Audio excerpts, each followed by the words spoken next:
Imagine the absolute silence of the ocean depths. No human sounds. No signs of apparent life. Only darkness and crushing pressure. Now, imagine something moving in that abyss. Slow, invisible, lethal. Beneath the serene surface of the oceans, far from human eyes and conventional radars, glides a metallic, colossal, and silent creature. A leviathan not forged by nature, but by human hands. Its name inspires fear among generals and strategists.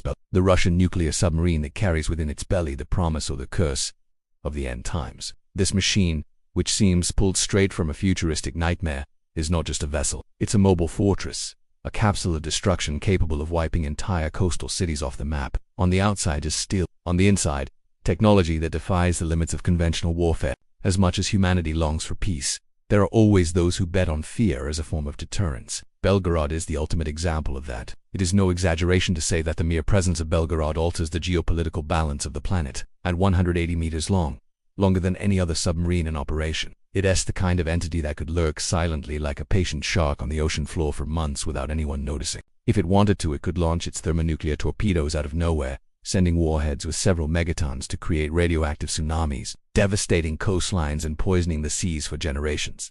This is not exaggeration. It's the new reality of underwater warfare. When Belgorod unexpectedly surfaced in the Arctic, breaking through the polar ice with its massive silhouette, the world held its breath. It wasn't a drill, it wasn't an accident, it was a warning. To understand the true magnitude of the threat, one must know its origin. Belgorod was born from an older project, originally designed for conventional patrols. However, after the tragic sinking of the Kursk submarine in 2000, an accident that haunted the Russian collective memory, the plans changed. It was extended, reinforced, reconfigured. A 30-meter additional compartment was added, not to house men or provisions, but to carry unconventional weapons and autonomous underwater vehicles. It became something completely new, a covert platform of destruction. And what lurks inside Belgorod's secret compartments are not just ordinary torpedoes, but the so-called Poseidons, robotic torpedoes that can travel thousands of kilometers underwater, carrying nuclear warheads designed not just to destroy but to contaminate, corrupt, and make the world uninhabitable. Imagine a weapon that moves on its own, decides its route,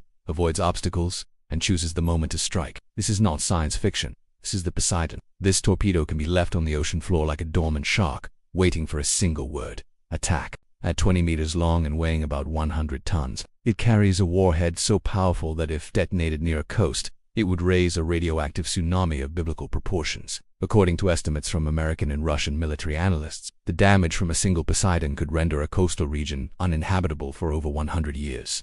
And the most disturbing part, they are not all stored on the submarine. Many are already scattered across the ocean, hidden, silent. There are rumors that Belgorod is equipped with special maintenance drones to ensure these torpedoes are always operational, as if they were dragon eggs awaiting the moment to hatch. After Belgorod surfaced in the Arctic, radars around the world began detecting submarine silhouettes in unusual places. Estonia, Sweden, Denmark. Unknown objects appeared and vanished from screens like digital ghosts.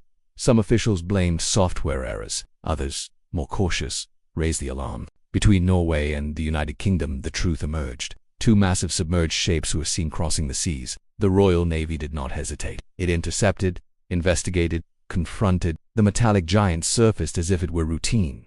Two Russian nuclear submarines, armed to the teeth, cruising through the North Atlantic like it was their backyard. NATO's response was immediate. Naval reinforcements, surveillance drones, tactical blockades. The balance had been broken. Tensions spread like wet gunpowder. The United States, upon learning of the incident, quickly responded. They launched surveillance drones to track the submarine's movements. That is, when they discovered something even more alarming. Belgorod was once again afloat on the Arctic surface, being resupplied by a Russian ship. This triggered alarms in Washington, London, Berlin, and even Tokyo. NATO responded with an impressive mobilization. 23 U.S. Navy ships crossed the Black Sea, followed by British, French, and Norwegian vessels. It was almost like a dance of war, a tense choreography under the veil of diplomacy. In response, the Kremlin activated its only major naval card, the aircraft carrier Admiral Kuz. This 300-meter-long behemoth, capable of carrying nearly 30 bombers and more than 20 combat helicopters, was supposed to be the backbone of Russian maritime defense. But fate, or perhaps another force at play, decided to intervene. In the midst of mobilization, the admiral mysteriously caught fire. The flames were controlled in time, but confidence in the vessel was deeply shaken.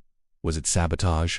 An accident? A message? Despite the setbacks, the admiral still carries a lethal weapon. capable of reaching speeds of up to 4,000 kilometers per hour and flying at high altitudes. These projectiles can strike with surgical and devastating precision. A well-placed hit could obliterate an enemy ship in seconds. However, even the Admiral's most advanced missiles would be ineffective against the old but deadly Russian nuclear submarines. A prime example is the legendary K-19, the first nuclear ballistic submarine in the Soviet fleet. K-19 is the direct ancestor of today's giants, but its story is full of tragedy. In 1961, during exercises in the North Atlantic, a failure in the reactor's cooling system nearly caused a nuclear disaster. The crew, led by Captain Nikolai Zateyev, had to improvise emergency solutions without proper equipment. Many died from radiation poisoning. Despite that, they managed to prevent a catastrophe that could have been interpreted by NATO as an act of war. On board, 21 men sacrificed themselves to stop the explosion. A true story of heroism, but also a grim reminder of what's at stake when tampering with such destructive forces.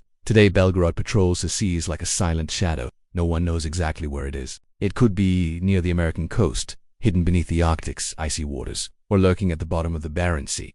Wherever it may be, it represents a threat that transcends technology. It's a constant reminder that, no matter how far we advance, we still carry the power of self-destruction in our hands. Get ready, because in our next video, we'll explore the resurgence of pirate attacks on international cargo ships, and how that is disrupting global trade. Thank you for watching, and see you on the next journey.